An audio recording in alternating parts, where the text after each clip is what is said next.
মনে হয় যেটা সত্যিকার অর্থে যদি আমি বলবো, একটা ছেলের বিয়ে দেওয়ার পর সংসারটাকে হ্যাপি করার ক্ষেত্রে 80% ক্ষেত্রে একটা শাশুড়ির ভূমিকা অনেক।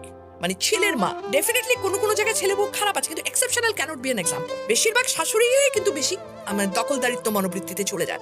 এখানটায় যদি ওনারা একটু ছাড় দিতে পারেন, ওনারা যদি একটু মনে করেন যে না, একটা যখন আমি আমার মেয়ের জামাইকে বলছি কি যে আরে আমার মেয়ের জামাই কত ভালো, আমার মেয়েকে কিছুই করতে দেয় না, সারাদিন অফিস থেকে এসেও সে মেয়েকে রান্নায় হেল্প করে।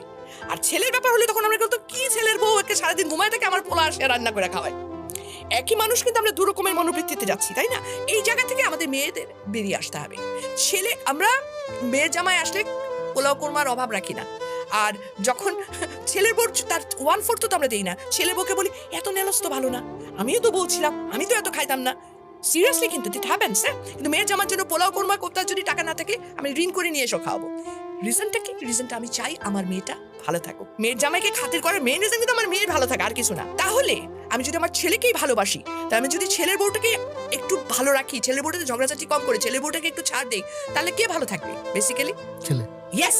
এই জিনিসটা মাদের মাথায় ঢুকাইতে হবে যে আমি আমার ছেলের বউকে আমার ছেলের হ্যাপিনেসের জন্য ছাড় দিব। আরেকটা জিনিস আমি সরি, আমরা বড়রা যদি ছাড় দিতে পারি, আমরা বড়রা যদি একটু উদারভাবে চলি, আমরা বড়রা যদি একটু হলেও আচ্ছা ঠিক আছে ওটা এত এত হিটলারি নিয়মে না যাই, আমি শাসিত হয়েছিলাম অতএব তুমিও শাসিত হবে এরকম থেকে, তাহলে কিন্তু ছেলের বউটা অটোমেটিকলি অনেকটা চেঞ্জ হয়ে যাবে।